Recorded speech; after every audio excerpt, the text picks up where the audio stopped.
Hey guys, इस video में हम लोग सीखेंगे कि कैसे प्रोजेक्टाइल की जो ट्रेजेक्ट्री होती है, मतलब जो पाथ वो फॉलो करता है, उसकी इक्वेशन कैसे निकाली जा सकती है, ये हम इस वीडियो में देखने वाले हैं। तो चलिए स्टार्ट करते हैं। तो यहाँ पे क्या है, आपके पास एक बॉल है, मान लो किसी लड़के ने इस पर किक मारी और ये बॉल कुछ ऐसे फुटबॉल है, तो फुटबॉल यहाँ से ऐसे करते हुए यहाँ चली गई, तो उसने कुछ ऐसा पाथ फॉलो करा है। This is known as trajectory. भाई जो ये पाथ उसने फॉलो करा है ना, इसी को ट्रेजेक्ट्री बोला जाता है। Don't get confused, okay. तो ये जो अब यार ये ऐसे से गई, अगर आप इसको देखें तो अगर मैं इसको रेफरेंस बना दूँ ऐसा, यहाँ से इस पोजीशन को रेफरेंस बना दूँ, तो ये वाई एक्सिस हो गई और ये एक्स एक्सिस हो गई, है ना, ये एक्स एक्सिस हो गई और ये वाई एक्सिस हो गई। तो यार तुम्हें दिख रहा होगा ये 2D मोशन हो रहा है, दिखा है ना, एक्स वाई प्लेन में मूव कर रहा है, ऐसा देखा जा रहा है। तो अगर देखा जाए, मैं यहाँ की बात करूँ, मान लो इस पॉइंट पे लेता हूँ, मान लो यहाँ पे कोई पॉइंट, जब ये ऐसे से करके यहाँ गया, यहाँ गया, यहाँ गया, यहाँ गया, ऐसे से करके यहाँ पे पहुँच गया, मान लो मैं यहाँ पे कोई पॉइंट ले रहा हूँ और ये पॉइंट मैंने लिया एक्स कॉमा वाई, उसकी पोजीशन तो ये हुई। मतलब ये पॉइंट जब लूँगा तो ये इतने में क्या करा गया होगा, एक्स मोशन कर चुका होगा, यहाँ से वो यहाँ मान लेते हैं एक्स मूव कर चुका है, ये बॉल जो है एक्स मूव कर चुकी है। और हाइट की मैं बात करूं तो हाइट वो कितना ऊपर मूव कर चुकी है, मान लो वाई मान लेते हैं इसको, यहां से लेके क्या वाई मूव कर चुकी है, ठीक है। तो इसकी पोजीशन मैंने क्या लिखा, एक्स कॉमा वाई, ठीक है। तो अब देखो जरा, मैं और करते हैं। वैसे आप ऐसा कंफ्यूज मत हो ना, मैंने एक्स कॉमा वाई लिया है, अगर आप x1 y1 लेना चाहते हो तो तुम्हारी मर्जी है, कोई फ़र्क नहीं पड़ता उससे। देखो कई बार बच्चे पूछ लेते हैं इसलिए बोल रहा हूँ, ठीक है। अब देखो मैंने इसको यहाँ से माना है यहाँ तक x और यहाँ तक माना है क्या y, तो मैंने इसको ले लिया उसकी पोजीशन x कॉमा वाई। मेरे को इसकी इक्वेशन बनानी है, इक्वेशन यानी कि एक्स वाई के टर्म में आएगी यहाँ पे। तो इस प्रोजेक्ट्री की इसकी आई मीन प्रोजेक्ट्री नहीं, ट्रेजेक्ट्री, इस ट्रेजेक्ट्री की क्या इक्वेशन बनेगी, चलो ट्राई करते हैं। हमें पता है प्रोजेक्टाइल मोशन में यार सब कुछ निकाला जाता है इक्वेशन ऑफ मोशन से। तो यहाँ पे ये x में भी मूव कर रहा है, y में भी मूव कर रहा है, तो दोनों में लगा देते हैं इक्वेशन, ठीक है। तो x में भी मूव कर लेते हैं और मतलब y x में भी लगा लेते हैं इक्वेशन ऑफ मोशन और y में भी लगा लेते हैं इसको इक्वेशन ऑफ मोशन। तो मैं x की बात करूँ, यहाँ पे इनिशियल वेलोसिटी लिया जाएगा। तो जब तुम्हें ये तो हम तब से पढ़े आ रहे हैं कि मान लो किसी वेलोसिटी से ये मूव करा, ऐसे किसी वेलोसिटी से ये बॉल ऐसे फेंकी गई, मारी गई, इस पर किक जब मारी तो ये इस वेलोसिटी से ऊपर गया, ठीक है, यू वेलोसिटी से। तो इसके यार देखो हॉरिजॉन्टल से कुछ एंगल बना रहा है, थीटा, कमान यार, थीटा एंगल बना रहा है। और ये जो थीटा एंगल यहाँ से बना है, तो जब भी कोई वेक्टर थीटा एंगल बनाता है तो उसके दो कंपोनेंट में वो बन जाता है, ठीक है। तो दो कंपोनेंट में वो स्प्लिट हो गया, एक स्प्लिट हो गया इसमें, ये आया क्या, यू कॉस थीटा। याद रखना जो वेक्टर जिस साइड से एंगल बनाता है, जैसे इस साइड से एंगल बनाया तो वो वाला क्या होता है, कॉस कंपोनेंट होता है। और इसी के परपेंडिकुलर क्या आता है, इसका वाई कंपोनेंट आता है। तो ये वाला क्या आ जाएगा, वाई यू साइन थीटा, है ना, you sine theta, you cos theta and you sine theta. भाई ये जो यू कॉस थीटा ये एक्स की तरफ है और ये वाई वाली यू साइन थीटा क्या है, वाई की तरफ है, सीधी सी बात है। जो ये वाली यू से ऊपर ले आ रही है, ये वाली से आगे मूव करा दी। तो यू एक्स की बात करूँ तो यू एक्स तो ये मानी जाएगी क्या, यू कॉस थीटा, है ना, इनिशियल वेलोसिटी इन एक्स डायरेक्शन, ठीक है। अगर मैं बोलूँ यहाँ से लेके इसको टाइम लगा, यहाँ तक मान लेते हैं, यहाँ पे जैसे यहाँ पे जब ये पहुँचा तो x के लिए भी टाइम सेम होगा और y के लिए भी टाइम सेम होगा। कम ऑन यार अगर x में लूँ तो यहाँ से जाके यहाँ पे जब वो पहुँचा तो t टाइम में पहुँचा, अगर y में भी लूँ तो वहाँ पे जाके वो t टाइम में ही पहुँचा है, ठीक है।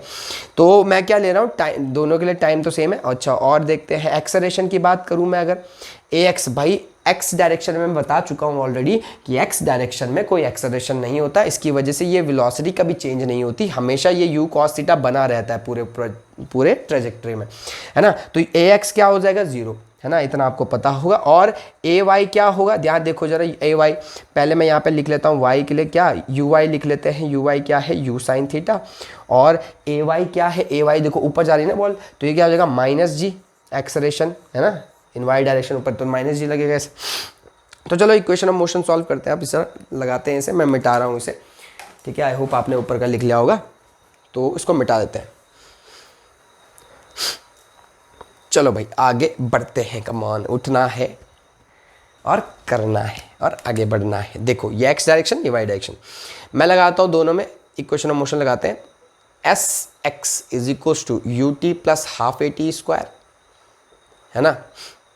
ये मैं किसके लिए लगा रहा हूँ, x के लिए, फिर मैं लगाऊंगा y के लिए। तो चलो देखते हैं यहाँ से कुछ निकलता है, अगर तो वहाँ पुट करके कुछ निकाला जा सकता है।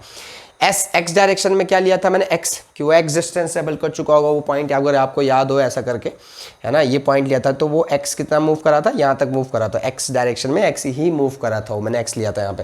तो ये एक्स हो गया, ये क्या हो जाएगा यू, यू एक्स, ये भी एक्स है, ये भी एक्स होगा, ये भी एक्स होगा। यू एक्स क्या होगा, you cos theta, come on यार, यू कॉस थीटा। टाइम मैंने बोला था यहाँ से लेकर यहाँ तक क्या टाइम क्या है, टी ले लो, टी स्मॉल टी, तो मैंने बोला यहाँ पे क्या है टी। ध्यान रखना है बीच का सेंटर नहीं लिया मैंने, कोई भी जनरल पॉइंट लिया है, ठीक है, जरूरी नहीं है बीच में लूँगा, कहीं पे भी ले सकते, यहाँ पे ले रखा मैंने कहीं पे, तो ये टी हो गया, ठीक है, प्लस हाफ। अब देखो यार ए एक्स तो जीरो है, तो ये पूरा टर्म तो जीरो हो गया। तो अगर मैं टी की वैल्यू यहाँ से निकाला जाऊँ कि यहाँ से लेके यहाँ तक कितना टाइम लगा होगा, तो टी इज इक्वल टू क्या आता है, एक्स अपॉन क्या, यू कॉस थीटा। बिल्कुल वाह। तो पहले एक्स डायरेक्शन से जब मैंने एक्स डायरेक्शन में इक्वेशन ऑफ मोशन लगाया तो मेरे को ना टी की वैल्यू मिलेगी कि कितना टाइम उसे लगा हुआ है यहाँ से। तो अगर मैं यहाँ पे इस वाली में रख दूँ, इस वाली इक्वेशन में को देखो जरा कुछ मिलता है कि नहीं, देखते हैं, लेट्स सी। अगर मैं वाई डायरेक्शन में इक्वेशन ऑफ मोशन लगाऊँ, ये वाली देखते हैं, u t plus half a y t का होल स्क्वायर, ठीक है। तो इसको मिटा देते हैं। अब क्या करना है इसका, तो देखो एस वाई क्या हुआ, वाई मूव यहाँ से कितना मूव करा था ऊपर, मैंने वाई लिया था उससे, तो वाई। यू वाई क्या था याद है, यू वाई डायरेक्शन में जो उसको ऊपर ले जा रही है इनिशियल वेलोसिटी, वो क्या थी, यू साइन थीटा। और टी क्या थी, दिमाग लगाते हैं, टी का वैल्यू हमने अभी निकाला है, that is what, x upon क्या, यू कॉस थीटा, है ना, एक्स अपॉन क्या, u cos theta, plus half a t, a y क्या था, ए वाई क्या था ऊपर, माइनस जी था ना, तो आएगा माइनस जी, ठीक है। और टी का स्क्वायर क्या हुआ, यहाँ पे लिख लेते हैं, टी का स्क्वायर मतलब यही का स्क्वायर, किसका, सॉरी, यह है क्या, x अपॉन क्या, u cos थीटा का होल स्क्वायर। अरे भैया इतना तो समझ में आ गया होगा। चलो आगे बढ़ते हैं, छोटा बस थोड़ी देर हो जाएगा फिर इक्वेशन। u देखो u से u कैंसिल हो गया, और ये आ गया x tan थीटा, देखो sin theta upon cos theta, sin theta upon cos theta क्या होता है, tan थीटा, माइनस देखो माइनस आ रहा है, ठीक है, और ये क्या हो जाएगा, माइनस जी एक्स स्क्वायर, देखो minus ji x square upon 2u cos theta, 2u square cos square theta. I think आपको समझ में आ गया होगा, x का स्क्वायर हो गया, u का स्क्वायर कॉस स्क्वायर का theta, and this is the equation of trajectory. यार अब बात आती है कि क्या ये फॉर्मूला सिर्फ इसी फॉर्म में मौजूद होता है या किसी और फॉर्म में भी होता है। चलो कोशिश करते हैं इससे कुछ और फॉर्मूला बनाने की, मतलब किसी और फॉर्म में बनाने की, ठीक है। इसके अलावा किसी और फॉर्म में अगर मौजूद हो तो एक काम करते हैं, लिख लेते हैं यहाँ पे y is equal to tan theta minus ji x square upon क्या था, 2u square cos square theta. तो एक काम करते हैं, मैं ना इसको एक काम करता हूँ, साइन थीटा और कॉस थीटा से डिवाइड मल्टीप्लाई करता हूँ, ठीक है। तो यहाँ पे मैंने कर दिया क्या, साइन थीटा से डिवाइड मल्टीप्लाई कर दिया, और डिवाइड कर देता हूँ किससे, साइन थीटा से। देखते हैं ऐसा करने से क्या होता है, ठीक है, ऐसा करने से क्या होता है। तो अगर देखा जाए साइन थीटा और कॉस थीटा क्या होता है, टेन थीटा होता है, तो मैं बना लेता हूँ इसे एक्स tan थीटा माइनस जी एक्स स्क्वायर। तो एक साइन और एक कॉस क्या बन जाएगा, tan थीटा बन जाएगा, मैंने लिख लिया यहाँ पे।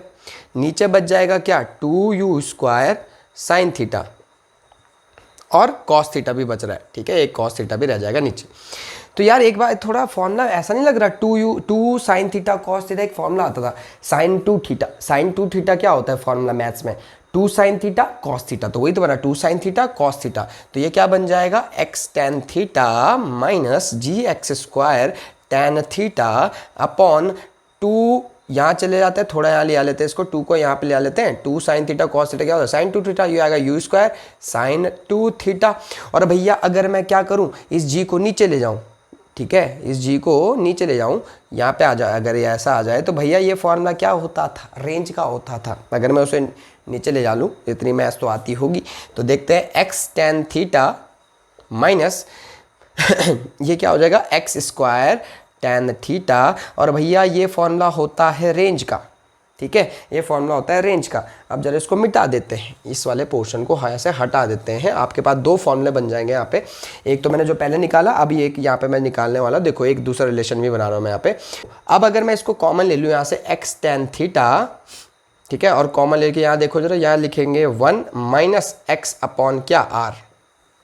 तो this is the formula for equation of trajectory. ठीक है, this is the equation of trajectory. ये आपको किसके टर्म में मिली है, आर के टर्म में मिली है और एक्स के टर्म में मिली, मतलब एक्स में वो कितना मूव करा होगा, कितना एंगल ऑफ प्रोजेक्शन है, और आर कितना है, उसका रेंज कितना कवर कर पाएगा। तो ये वाला सीन आप इससे निकाल सकते हो। कई बार अगर रेंज वगैरह दिया हो तो यहाँ से आप निकाल सकते हो इक्वेशन ऑफ ट्रेजेक्ट्री। अगर आपको कुछ समझ में आए, थोड़ी बहुत हेल्प हुई हो, तो प्लीज़ लाइक करना ना भूले, सब्सक्राइब करना ना भूले, ताकि मैं इस तरह से जो भी है, जितनी मेरे से हेल्प हो पाए मैं कर पाऊँ। Thank you, bye bye.